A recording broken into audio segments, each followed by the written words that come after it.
All right. Well, good morning, everyone. It is Wednesday. Thank you for joining us. I'm meteorologist Ryan Kudish, joined by once again.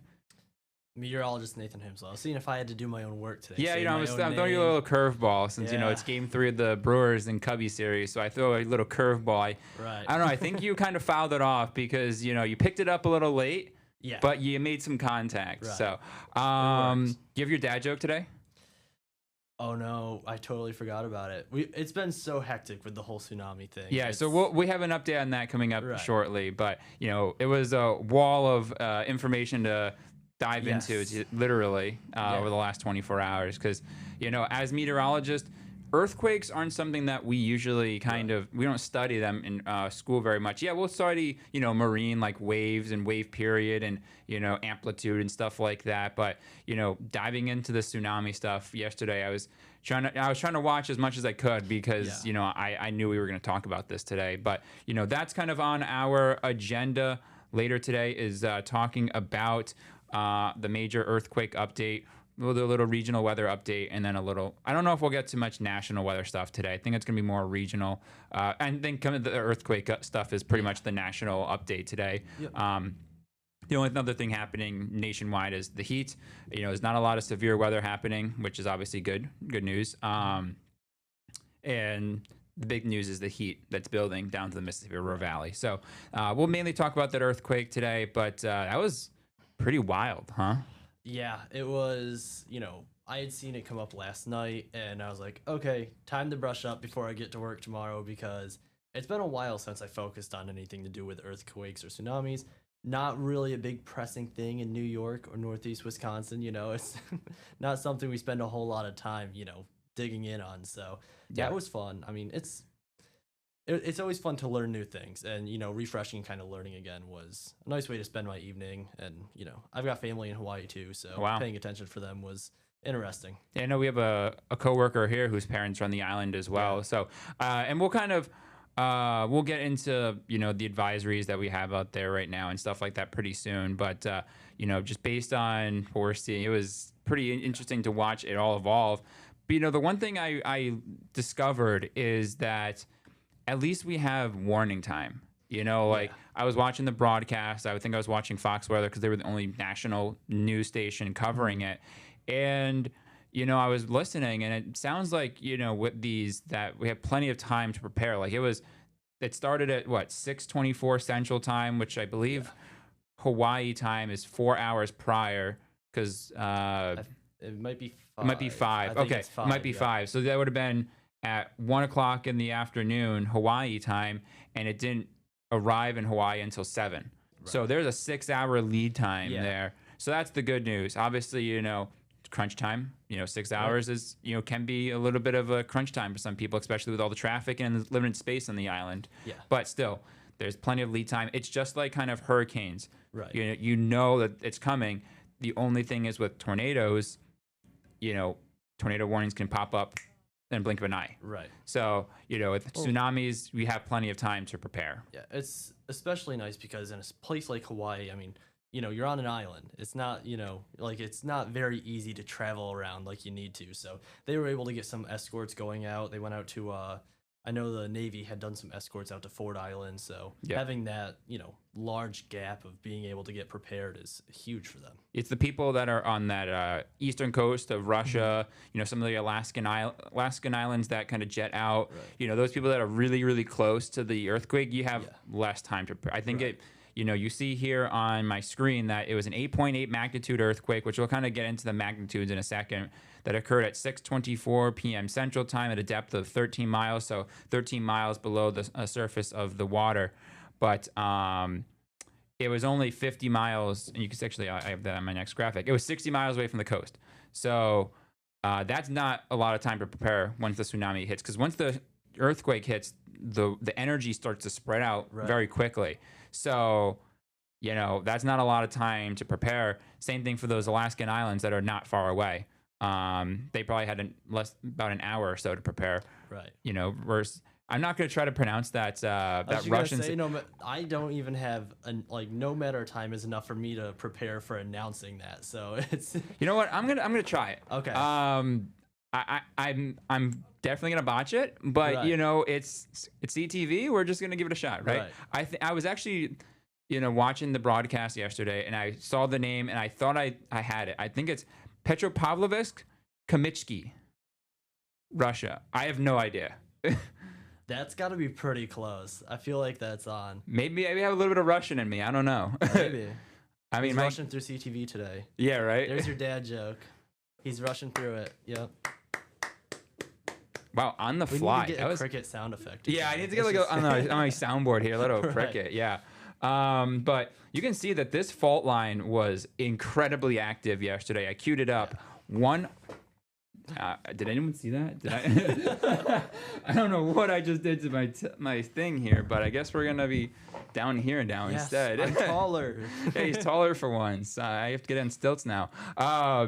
This fault line was incredibly active yesterday. 117 earthquakes. So a lot of times when you get an earthquake, a big one, you get what's called aftershocks. So a lot of those yellow dots that you see there are 4.0, 5.0 magnitude earthquakes, all aftershocks. That fault line produced a very strong earthquake and then a few smaller ones after that. So it was probably a very rough day out there in that eastern coast of Russia because you're just feeling it after feeling it because a 4.0 to 5.0 magnitude earthquake, you can Right. feel those.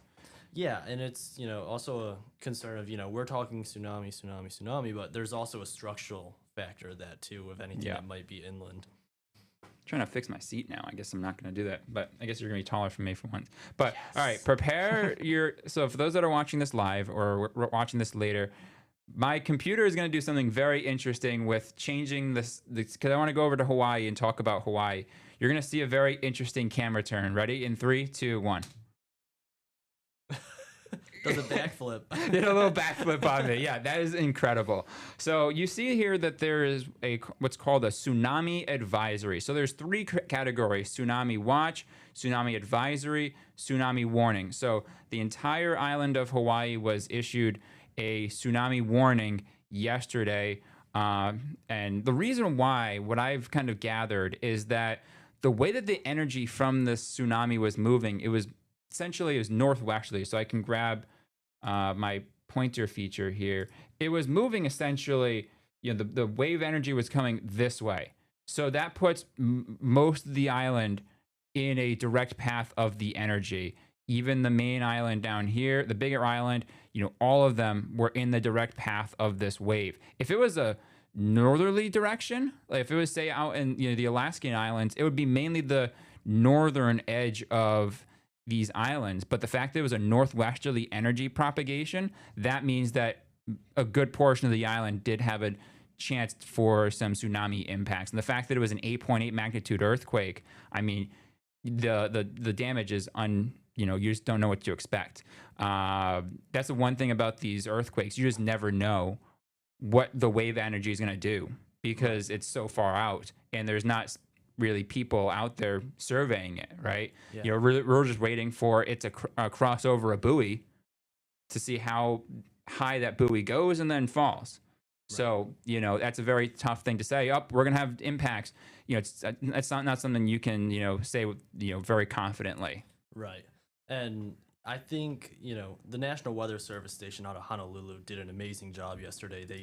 They were right on top of everything, giving as many updates as they possibly could. I think they handled it very well. Yep, absolutely. You can also see that going over to the U.S. coast, we still have tsunami advisories from even around Seattle, Washington, the western coast of state of Washington down through Oregon, even into California as well. They were under tsunami watch. It got upgraded to a tsunami advisory. But I want to zoom in actually on one of these locations. It was, if I can do that on my screen here, it was right in here, I believe. No, I think it was a little bit further north. I think it was Crescent City? Yes. Yes, here it is. Yep. Crescent City, California. At one point, this was upgraded to a tsunami warning because the National Weather Service office that governs that area was mentioning that they could have wave action of 2.9 to 5.4 feet, which, that doesn't sound very high. You know, No. 2 to 5 foot waves, that Right. doesn't sound very high. But one thing you have to understand with, you know, tsunami waves, they're carrying a lot more energy than your typical waves that you see at the beaches, you know, every single day, right? Especially, you know, if I'm from Rhode Island, we deal with, you know, regular ocean waves that are a little bit stronger than, you know, Right. your lake waves. But, you know, with those type of waves, they essentially you have the incline of the shoreline, and it starts to build up, and then crests and then falls, right? Yeah. But with these tsunami waves, they're carrying so much energy. So a 2 to 5 foot tsunami wave carries a ton of energy inland. And so that's why you get those devastating effects from just a 2 to 5 foot wave. That Yeah. doesn't look very ominous on, you know, on a normal day, but, you know, those can be pretty devastating. So they were upgraded to a tsunami warning for a little while. I think it's now you can see it's down to a tsunami advisory. But the big reason why is because it's a low-lying area. A lot of California's coastline is mountainous, you know, so just crash up against a mountain and then fall. Right. But the Crescent City is a low-lying city, and you can see it just kind of sticks out there. So they were under that tsunami warning for a little while, but it looks like it's now been downgraded. Well, the tides played a big factor in this too, because it was actually delayed a little bit compared to what they were first expecting. So they actually got it at low tide, so it was a little bit farther from the shore than what they were wow. initially expecting, which helped out in their favor. Yeah, absolutely. So you can see that these tsunami advisories continue all the way down the coast of California as well. And this is something you put together as well. This is something I found interesting. I'm going to try to narrate this graphic while you talk about it, because we don't have a lot of time these mornings to, you know, grab a lot of content for you. But this is the seismograph from Hawaii. Is that correct? Yeah, so you want to try and pronounce this one? It's right at the top, because I'll butcher this one too. Kalui Harbor? That might be it. I was gonna space right out Kahului. Yeah, no, that's pretty good. Okay. Kalahui? I have no Yeah. idea. We'll I'll have go to- with that. We'll have to go find that person who works here, who's from, Right. you know, the area that can. So right here we kind of look at. It's a little bit blurry on my Oh, iPad. we're over here. both doing Yeah. it. Okay, I'm gonna let you take care of it. Okay, perfect. So yeah, we're looking like right around sea level. This is where we typically would expect our waves to form, and this is just before we had seen those tsunami waves start to make their appearance. And then this would be your peak of that top of the wave going down to the trough towards the bottom of it here. And this was what were we looking at? 26-minute intervals, I Yeah, believe, so between that. that's another thing too that we can explain is Yeah. that, you know, it's not just one wave; it's multiple waves of energy that are moving through. So you have a wave, and then it's falls down, and then another wave from the tsunami. So essentially, it's called the period, Yep. right? That's how we can determine whether the waves are going to be very choppy or whether the waves are going to be, you know, yeah, they might be a little bit high, but there's plenty of time in between the next big wave. So that's called your wave period. It's something we learned in marine forecasting. Is that, you know, ships need to know that, because obviously the big story, Edmund Fitzgerald, right? There was big waves, and there was a long period in between the waves, so it tried to crest over one, and then another one lifted it up, and then it collapsed in between. Right. So, you know, wave period is obviously a big thing. So this one, there's about a 26-minute interval in between the peak waves, and you can't really see it on your screen because it chops it off on the left side, but I believe the highest wave got up to about 2.2 meters. So this is Or is it in feet? Let's see. I have 5.4 feet is what they Okay. had recorded this as of this morning. So that would be roughly 2 Yeah, meters. Yeah, around 2 just meters, about 2.2 meters. So we have to do the conversion. Yeah. Yeah. So yeah, this is why it's so important too. I mean, we don't really have a tsunami concern here, but that first wave that you see come up along shore and causes flooding, it's, you know, not always the last one. So you should be prepared for another, because just because one wave came through doesn't mean that's the end of it. Yeah, absolutely. So something that, you know, you found this morning as well is Right. there's a lot of magnitudes. You know, we had I think last year we had a 3 point something magnitude earthquake just off the shore of Sturgeon Bay, and people felt it. Right. We had a few other ones down over by New Jersey, so your neck of the woods last Right. year. We had some footage there. So this is kind of a graphic that shows, you know, the strength of these earthquakes. So, you know, a 2, usually not very felt. 3, maybe you can feel it quickly, but no major damage. There's about 100,000 of them per year. 4.0 magnitude earthquake, noticeable. But then you get up to those fives. That's where we're talking about the aftershocks that were pretty felt. 1,500 of them per year. Let's go up to the eights because that's where we were yesterday. Yeah. We had 8.0 magnitude earthquake, severe damage, possibly loss of life. There's about one per year, so this may be the only one this year. Who knows? We'll see. Right. The energy equivalent, that's something that I found interesting. Right. 33 billion pounds of explosive. Right.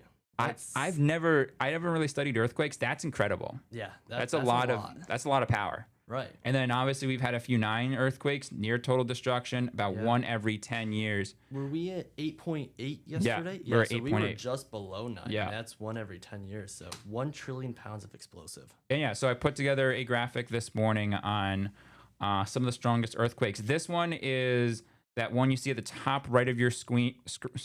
Wow. Screen. Actually, it was kind of interesting. That same location has the now 6th highest and 5th highest or strongest earthquakes on record. So that one you see at 8.8, just above the one in Ecuador. This one right here is the one that occurred yesterday. So now it's the 6th strongest earthquake on record. The strongest one was in Chile at 9.5 magnitude earthquake. Prince William Sound in Alaska, 9.2. Another one in Alaska at 8.7 magnitude. And Rat Islands, I've never heard that location, but yeah, it's interesting. So you want to talk about what a tsunami is, right? Yeah, we can go over this a little bit. So what we're kind of looking at is, we see our fault line down there. You see it with the red dot. And you have 2 of Earth's plates starting to rub together. And that's going to create an underwater earthquake, which is what we looked at yesterday. And if we advance to the next one, we start to see that wave start to push up right along that fault line. And that's going to be like a vertical push of seawater. So you see it kind of go straight up there. And then as it moves closer to the shore, gets a little bit more shallow, that's where we see that wave spread a little bit more. And it will really increase in height as it gets into that shallower water there. And yeah, I mean, if you've seen any videos of tsunamis in real life, I mean, this graphic kind of just gives you a gist, but it's a force of nature. They're very strong. So it's just one of those things you kind of have to see a real image of it to really understand how powerful that could be. Yeah, absolutely. Thank you for that. I appreciate it. So I believe that is the end of our little update on the earthquake. We'll obviously have more information later this week if we have anything, but we're going to send it to break and then we'll do a little regional weather update, talk about what to expect here in Northeast Wisconsin today, in the next few days. Maybe I'll get my chair fixed as well. So we'll see you on that backside of our next break.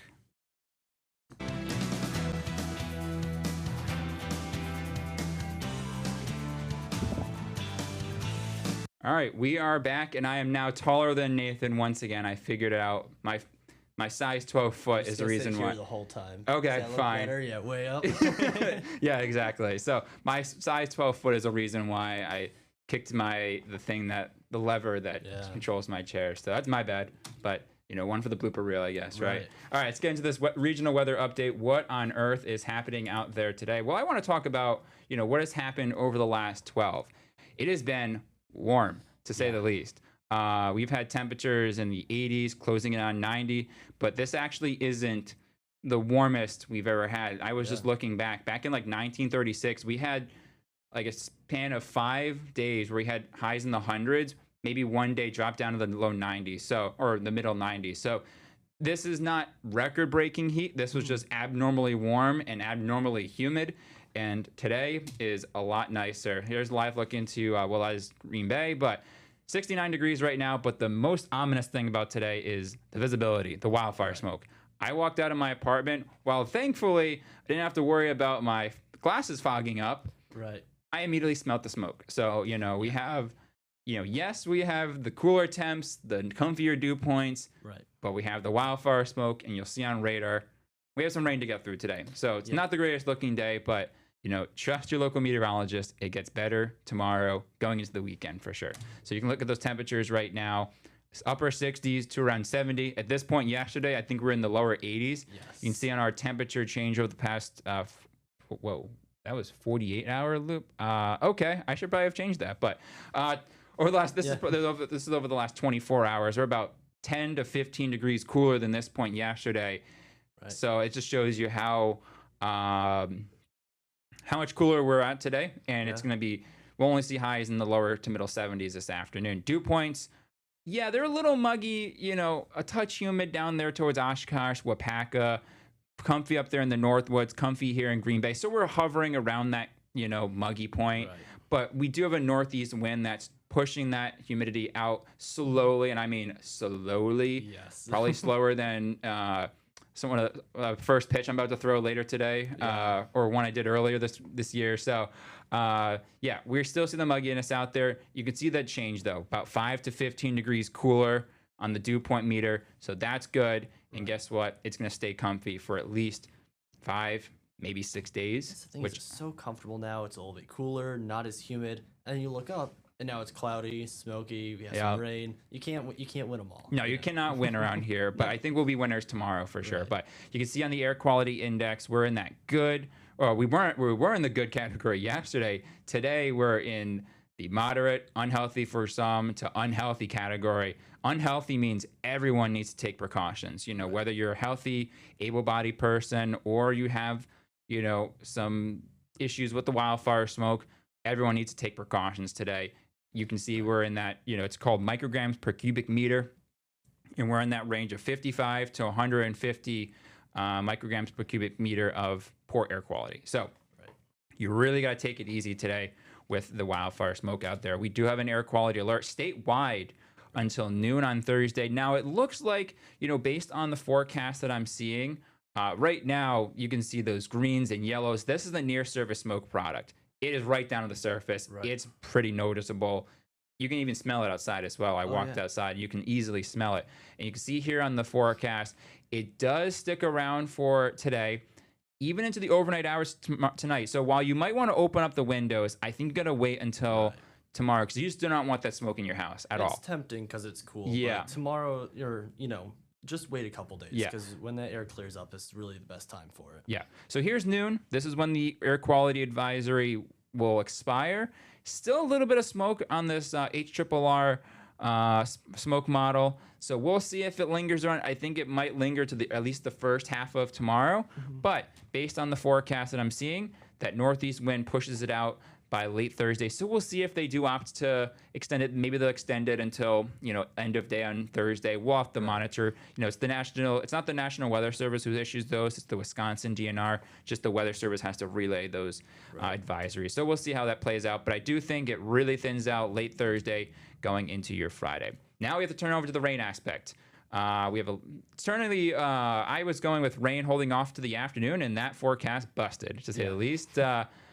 Rain is already impacting areas south of Green Bay, even a few thunder boomers out there this morning as well, down there in the Fox Valley. So if you're watching us now and you're about to head out, make sure you have the rain jacket and the umbrella. We do have some light to moderate rain, but a few isolated pockets of some heavy rain. You can see that pushing off of southern and eastern portions of Kewaunee County. And a few isolated spots down there and around Fond du Lac. So just got to plan for a little bit of rain today. You can see plenty of moisture out there towards southwestern Wisconsin over to La Crosse, even into Milwaukee. So not looking like the greatest day for the Brewers game. We'll get into that portion of the forecast in just a second. So you can see here on Futurecast, rain straddling the southern half of our viewing area for the afternoon today. But I do think as we head closer to, say late dinner time, going into the overnight, that rain pivots south. So we should stay pretty quiet for tonight in terms of the rain aspect, but we do have to deal with that. We do have to deal with the wildfire smoke aspect of the forecast. But dew point temperatures, if you haven't reached the comfy category yet, don't worry. It's coming soon. This graphic you see here is tailored to Green Bay. It's just, our most trusted location that we have to, use our numbers for. But, I do think for all of us, dew point temperatures start to look a lot better as we head later into the forecast period today, going into the overnight hours. And tomorrow, very comfy. We get a taste of autumn. Dew points in the 40s tomorrow afternoon. That's a taste of all. Wait, it's gonna be so nice, so refreshing. If it wasn't for that smoke, it'd be so nice. I think, like I said, things thins out a little bit tomorrow, so it should be a little bit better for those that do have the sensitivity to that wildfire smoke. Highs today.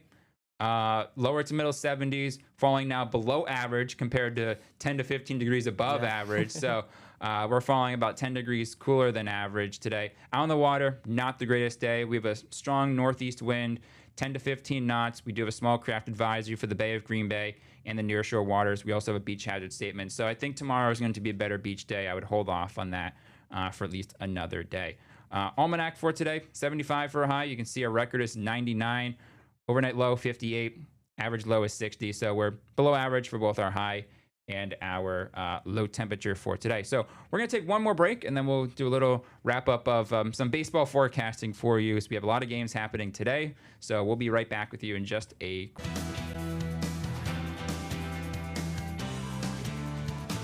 All right, we are back, and we have some baseball to talk about today.